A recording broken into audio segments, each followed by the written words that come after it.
മരുഭൂമിയിൽ ഒരു തടാകമുണ്ട്. ഇവിടെ ഇറങ്ങിയ ജീവികളെ കല്ലുകൊണ്ടുണ്ടാക്കിയ പ്രതിമകൾ പോലെ മാറ്റാൻ കഴിയുന്ന തടാകം. ടാൻസാനിയയിലെ നാട്രോൺ എന്ന തടാകത്തെക്കുറിച്ചാണ് ഞാൻ പറഞ്ഞത്.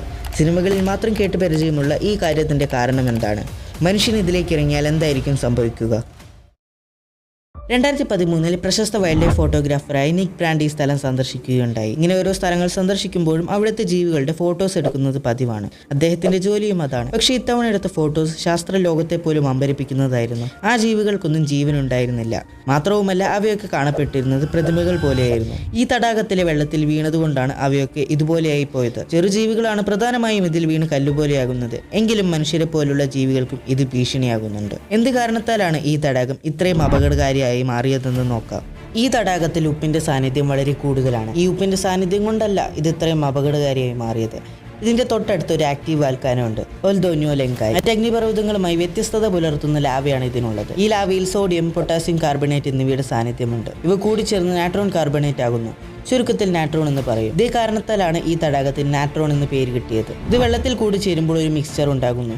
ഈ മിക്സ്ചറാണ് ആൻഷ്യന്റ് ഈജിപ്തിൽ മമ്മിഫിക്കേഷന് വേണ്ടി ഉപയോഗിച്ചിരുന്നത്. ഇത് ബോഡിയിൽ പുരട്ടിയാൽ എത്ര കാലം വേണമെങ്കിലും ഡീകമ്പോസ് ചെയ്യപ്പെടാതെ അതേപടി നിലനിൽക്കും. ഈ കോമ്പൗണ്ടുമായി കൂടി ചേർന്ന് നാട്രോൺ തടാകം വളരെയധികം ആൽക്കലൈനാണ്. ഇതിന്റെ pH വാല്യൂ എന്ന് പറയുന്നത് 10.5 ആണ്. 7 എന്ന് പറയുന്നത് ന്യൂട്രലാണ്. വെള്ളത്തിന്റെ pH 7നേക്കാളും കുറയും തോറും അത് അസിഡിക് ആയി മാറും. 7നേക്കാളും കൂടും തോറും അത് ആൽക്കലൈനായി മാറും. നിങ്ങൾക്ക് നോക്കിയാൽ മനസ്സിലാകും, വളരെ ഡേഞ്ചറസ് ആയിട്ടുള്ള അമോണിയ സൊല്യൂഷന്റെ pHനോട് സാമ്യം പുലർത്തുന്നുണ്ട് നാട്രോൺ ലീഗ്. അമോണിയ സൊല്യൂഷൻ നമ്മുടെ സ്കിന്നിലോ കണ്ണുകളിലോ ആയാൽ നല്ല രീതിക്ക് ഇറിറ്റേഷൻ ഉണ്ടാകും. കോൺസെൻട്രേഷൻ കൂടുന്നതിനനുസരിച്ച് നമ്മുടെ കാഴ്ച പോകാനുള്ള ചാൻസും കൂടും. ഏതെങ്കിലും ഒരു ജീവി ഈ വെള്ളത്തിൽ വീഴുകയാണെങ്കിൽ അതിന്റെ പുറം തൊലി കാൽസിഫിക്കേഷൻ എന്ന പ്രോസസ്സിലൂടെ കടന്നുപോകും. കാൽസിഫിക്കേഷൻ എന്നാൽ ശരീരകോശങ്ങളിൽ കാൽസ്യം അടിഞ്ഞുകൂടുകയും ടിഷ്യൂ കഠിനമാകുകയും ചെയ്യുന്ന ഒരു പ്രക്രിയയാണ്.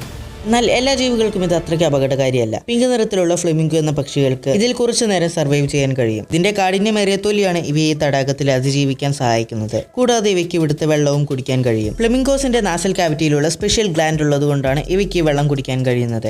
ഈ ഗ്ലാൻഡ് വെള്ളം ഫിൽട്ടർ ചെയ്യുന്നു. ഇനി മനുഷ്യന് ഇതിൽ ഇറങ്ങിയാൽ എന്ത് സംഭവിക്കുമെന്ന് നോക്കാം.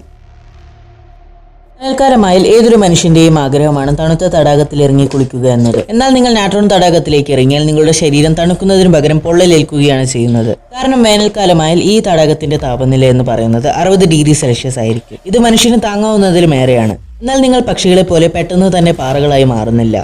നിങ്ങൾ ഈ തടാകത്തിൽ മുങ്ങുകയോ അവിടെ വെച്ച് നിങ്ങളുടെ മരണം സംഭവിക്കുകയോ ചെയ്താൽ നിങ്ങളുടെ ശരീരം കുറച്ചു സമയത്തിനുള്ളിൽ തന്നെ പാറകളായി മാറുന്നതാണ്. വെള്ളത്തിലെ പ്രത്യേക രാസ സംയുക്തങ്ങൾക്ക്, പ്രത്യേകിച്ച് നാട്രോൺ കാർബണേറ്റിന് നിങ്ങളുടെ ശരീരത്തെ വിചിത്രമായ രീതിയിൽ സംരക്ഷിക്കാൻ കഴിയും. മിക്ക സ്ഥലങ്ങളിലെയും പോലെ അഴുകുന്നതിന് പകരം നിങ്ങളുടെ ശരീരം പതുക്കെ ഒരു പ്രതിമ പോലെയായി മാറും. കാലക്രമേണ ഈ സംരക്ഷണം ആയിരക്കണക്കിന് വർഷങ്ങളോളം നിലനിൽക്കും. നിങ്ങൾ മരിച്ച് വളരെ കാലം കഴിഞ്ഞ് ആരെങ്കിലും നിങ്ങളുടെ ശരീരം കണ്ടെത്തുകയാണെങ്കിൽ അത് നിങ്ങൾ മരിച്ചപ്പോഴുള്ളതിന് സമാനമായ രീതിയിൽ കാണപ്പെടും. നിങ്ങളുടെ മുടി അപ്പോഴും അവിടെ ഉണ്ടാകും. നിങ്ങളുടെ അവയവങ്ങൾ അഴുകിയിട്ടുണ്ടാകില്ല. വെള്ളത്തിലെ നാട്രോൺ കാർബണേറ്റ് നാച്ചുറൽ പ്രൊട്ടക്ടറിനെ പോലെ ആക്ട് ചെയ്യുന്നതിനാൽ ഡീകമ്പോസിഷൻ പ്രോസസ്സ് നടക്കില്ല. ഏതായാലും ലോകത്തിലെ ഏറ്റവും അപകടകാരിയായ തടാകങ്ങളിൽ ഏറ്റവും മുൻനിരയിൽ തന്നെ നാട്രോൺ തടാകം ഉണ്ടാകും.